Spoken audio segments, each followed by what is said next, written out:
이틀이 지나면 유월절과 무교절이라 대제사장들과 서기관들이 예수를 흉계로 잡아 죽일 방도를 구하며 이르되 밀란이 날까 하노니 명절에는 하지 말자 하더라.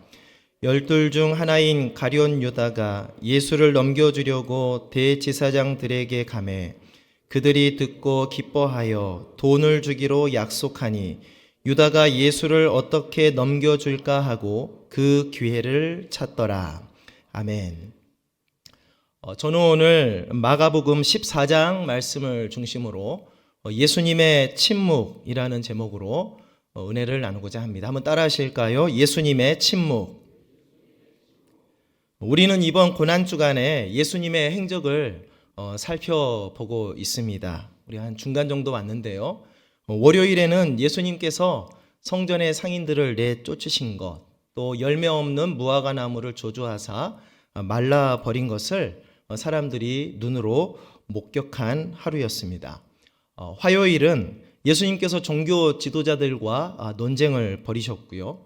또 제자들에게 하나님의 말씀, 또 앞으로 되어질 일들에 대해서 가르치는 말씀이 있었죠. 그래서 사람들은 그 말씀을 귀로 듣는 시간이었습니다. 그런데 오늘 수요일에는 예수님께서 특별한 행적을 행하시는 것은 없어요. 우리가 눈으로 찾을 수가 없습니다. 월요일과 화요일에 그렇게 주변 사람들 떠들썩하게 하셨던 것에 비하면 오늘 예수님의 행적은 굉장히 미미합니다. 월요일과 화요일의 그 활기와는 대조되는 수요일입니다. 그래서 이 고난주간 수요일을 첫 번째로 침묵의 수요일이라고 부릅니다. 한번 따라 하실까요? 침묵의 수요일. 마가복음 14장 3절에 보니까 예수께서 베다니 나병 환자 시몬의 집에서 식사하실 때에 라고 말씀하고 있듯이 수요일 그 예수님은 베다니에 있는 나병 환자 시몬의 집에서 조용히 머무시는 것으로만 보입니다. 그렇다면 질문 하나를 해야 되는데 예수님께서 정말로 침묵하고 계셨기 때문에 아무것도 하지 않고 계셨던 것일까? 하나님은 수요일에 우리에게 메시지를 주시지 않으셨나라는 질문입니다. 그렇지 않죠. 우리 예수님은, 우리 하나님은 본인이 아니시더라도 주변 사람들을 통해서도 우리에게 메시지를 전달하시는 분이신 것을 믿으시기를 간절히 바랍니다. 그래서 오늘 우리 예수님의 직접적인 행적은 찾아볼 수는 없지만 예수님 주변에 있는 주변 사람들에게서 일어난 일들, 그 일들을 우리가 살펴보고자 합니다. 그래서 예수님의 주변에서 일어난 일들을 살펴보고 그 사건들을 통해서 우리가 묵상해야 될 주제, 하나님이 고난주간 수요일에 우리에게 주신 그 주제를 우리 마음에 담는 시간을 갖고자 합니다. 그래서 두 번째로 침묵의 수요일에 일어난 사건들을 몇 가지를 살펴보겠습니다. 첫 번째로 예수님을 죽이려는 모의와 배신이 있는 날이었습니다. 따라 하시겠습니다. 예수님을 죽이려는 모의와 배신. 예수님을 죽이려고 하는 모의가 있었고 배신이 있었습니다. 대제사장들과 서기관들은 예수님을 죽이려고 지금 모의를 하고 있습니다. 마가복음 본문 1절 2절입니다. 이틀이 지나면 유월절과 무교절이라 대제사장들과 서기관들이 예수를 흉계로 잡아 죽일 방도를 구하며 이르되 밀란이 날까 하노니 명절에는 하지 말자 하더라. 이들은 지금 예수님을 항상 비난했고 배척했던 자들인데 아마도 성전 청결 사건과 격한 논쟁 이후에 예수님을 가만히 두면 안 되겠다고 결심이 선 모양입니다. 그래서 예수님을 죽이고자 은밀히 모여서 지금 모의를 하고 있습니다. 또한 제자 가룟 유다가 여러분 잘 아시다시피 은 30을 받고 예수님을 배신합니다. 오늘 본문 말씀 마가복음 10절과 11절입니다. 열둘 중에 하나인 가룟 유다가 예수를 넘겨주려고 대제사장들에게 가매 그들이 듣고 기뻐하여 돈을 주기로 약속하니 유다가 예수를 어떻게 넘겨줄까 하고 그 기회를 찾더라. 예수님의 제자였지만 이 가룟 유다는 돈을 받고 예수님을 팔아버립니다. 그게 침묵의 수요일에 있었던 사건입니다. 현재까지 예수님 주변에서 일어난 발생한 사건들을 살펴보니까 침묵의 수요일에는 마치 악한 자들만 활개를 치고 있는 것처럼 보입니다. 그러나 여러분, 우리는 이 악한 자들 사건 사이에서 한 가지 또 다른 일들을 발견하게 됩니다. 우리가 읽지는 않았지만 바로 악한 자들의 이야기 사이에 기록되어 있는 한 여인의 이야기입니다. 그래서 둘째로 한 여인이 옥합을 깨트린 사건을 추가로 살펴보고자 합니다. 마가복음 14장 3절을 함께 읽겠습니다. 예수께서 베다니 나병 환자 시몬의 집에서 식사하실 때에 한 여자가 매우 값진 향유 곧 순전한 나드 한 옥합을 가지고 와서 그 옥합을 깨뜨려 예수의 머리에 부으니. 악한 자들만 활개치고 있었던 날이 아니라 악한 자들의 이야기 사이에 한 여인이 옥합을 깨뜨리고 있는 이야기를 우리가 발견하게 됩니다. 순전한 나드 한 옥합은 그 다음 말씀을 보니까 300데나리온 이상 되는 값어치가 있다고 기록하고 있어요.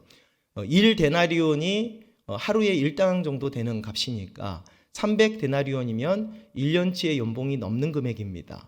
그러니까 어마어마한, 어찌 보면 전 재산을 하나님 앞에 예수님에게 쏟아붓는 날, 이게 바로 한 여인이 옥합을 깨트린 수요일이었습니다. 그러자 주변 사람들이 이 여자를 책망하기 시작하죠. 4절과 5절 말씀을 같이 읽겠습니다. 어떤 사람들이 화를 내어 서로 말하되 어찌하여 이 향유를 허비하는가? 이 향유를 300데나리온 이상에 팔아 가난한 자들에게 줄 수 있었겠도다 하며 그 여자를 책망하는지라. 이 사람들의 책망을 듣고 있었던 그 예수님, 아직까지는 침묵하고 있었던 그 예수님께서 이 한 여자가 옥합을 깨트려 예수님의 머리에 붓는 사건을 접하고 나서 그간의 침묵을 깨십니다. 그리고 이렇게 말씀하십니다. 6절부터 우리 9절까지 함께 읽겠습니다. 예수께서 이르시되 가만두라. 너희가 어찌하여 그를 괴롭게 하느냐?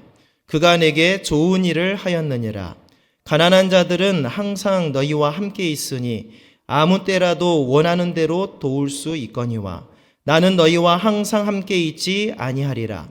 그는 힘을 다하여 내 몸에 향유를 부어 내 장례를 미리 준비하였느니라. 내가 진실로 너희에게 이르노니 온 천하에 어디서든지 복음이 전파되는 곳에는 이 여자가 행한 일도 말하여 그를 기억하리라 하시니라. 아멘. 오늘 우리는 침묵의 수요일, 그러니까 예수님 주변에 일어났던 일들을 살펴보고 있습니다. 종교 지도자들의 모의가 있었고 유다의 배신이 있었습니다. 그리고 옥합을 깨트린 한 여인의 이야기가 있었습니다. 이 침묵의 수요일, 예수님 주변에서 일어난 이 사건들, 이 이야기들은 저 여러분들에게 어떤 의미를 안겨주고 있을까요? 예수님은 말씀은 하고 계시지는 않지만 하나님은 우리에게 이 이야기를 통해서 어떤 메시지를 주고자 하실까요? 그래서 세 번째로 고난주간 수요일의 묵상을 살펴보고자 합니다. 먼저 예수님을 죽이려고 모의하는 이야기를 통해서 우리가 묵상할 제목을 찾을 수가 있습니다. 그것은 첫째로 우리가 살고 있는 이 세상은 예수님을 미워하는 세상이다라는 거예요. 한번 따라 하실까요? 이 세상은 예수님을 미워합니다. 우리가 살고 있는 세상, 갈수록 살기 좋은 세상, 편안하고 쾌적한 세상이 되어가죠. 연령도 수명도 늘어나고 있고 조금 더 편리해지고 정말 복지도 잘 되어가는 세상입니다. 그러나 여러분, 본질은 그렇습니다. 이 세상은 예수님을 미워하는 세상이다라는 거예요.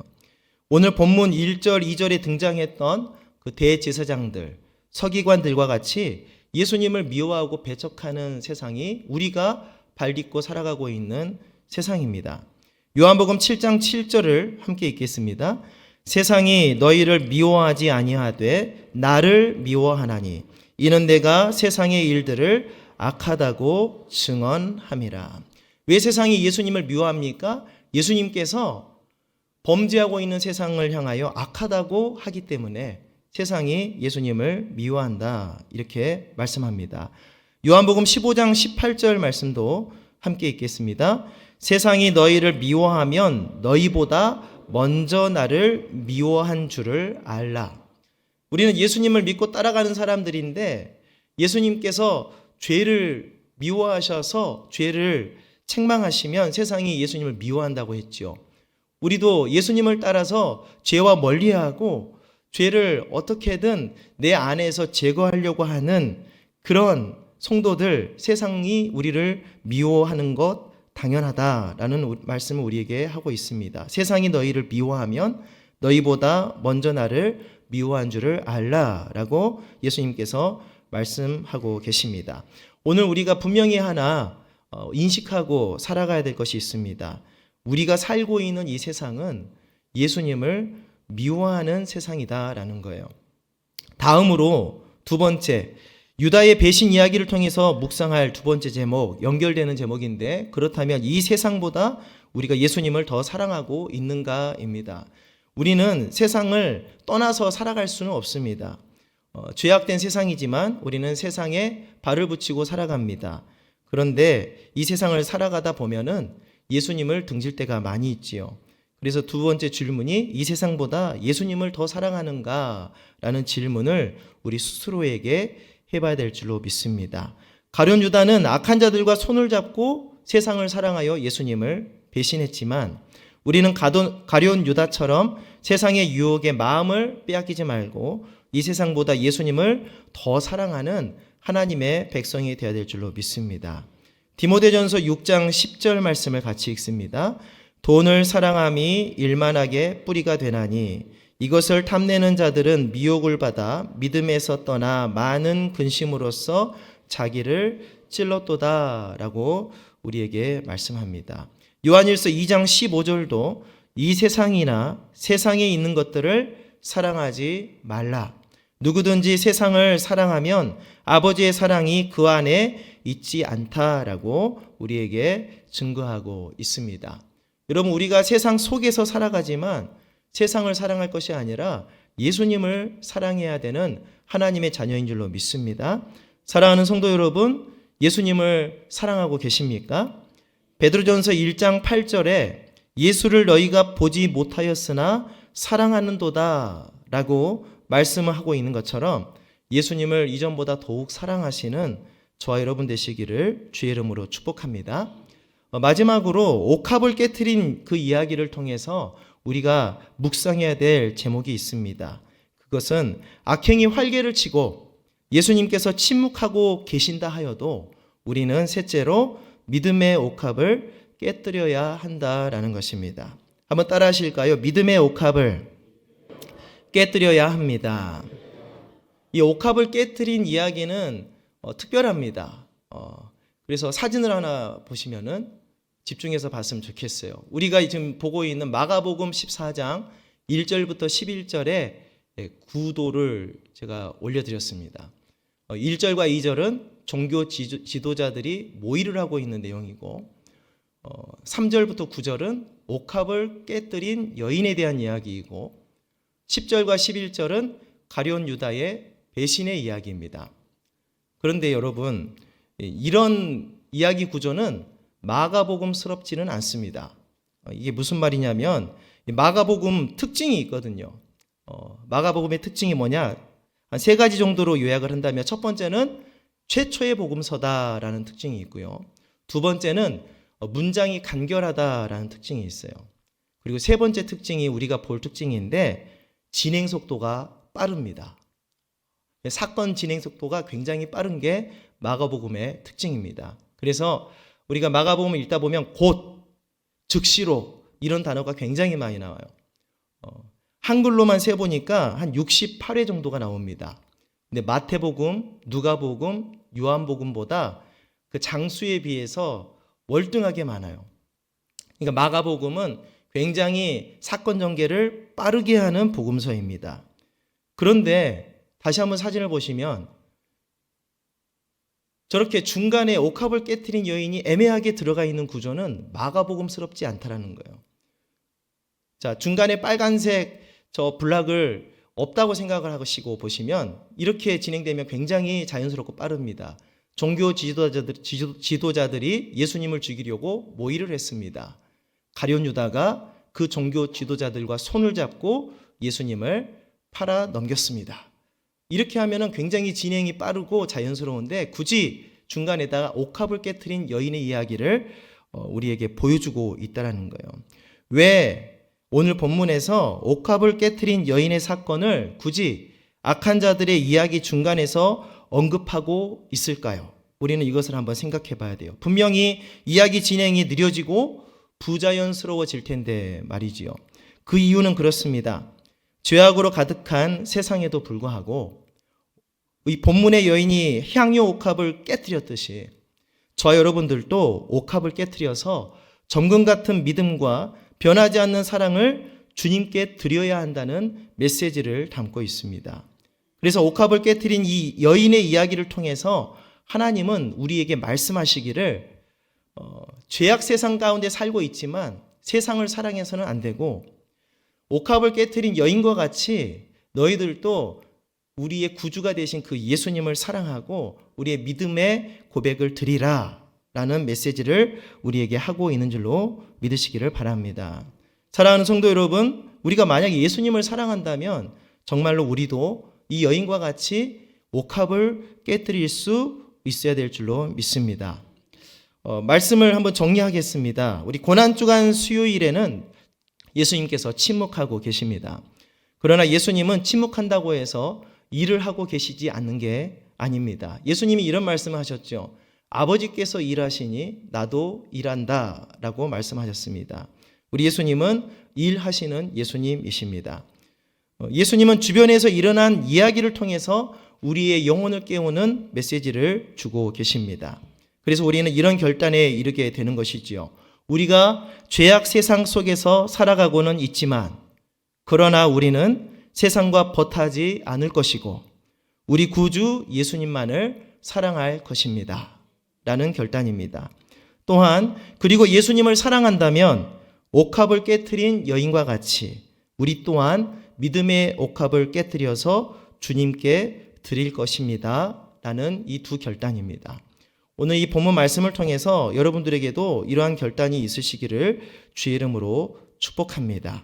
이번 고난주간에 이와 같은 묵상으로 주님 앞에 나아갈 때 하나님께서 여러분들을 축복하시고 칭찬하시고 우리가 믿음을 보이고 주님 앞에 나아가면 침묵하고 계시는 중에서라도 오늘 한 여인의 그 의로운 행위 앞에 침묵을 깨시고 말씀하시고 축복하셨듯이 저 여러분의 삶을 하나님의 생명의 자리, 은혜의 자리로 인도하실 줄로 믿습니다.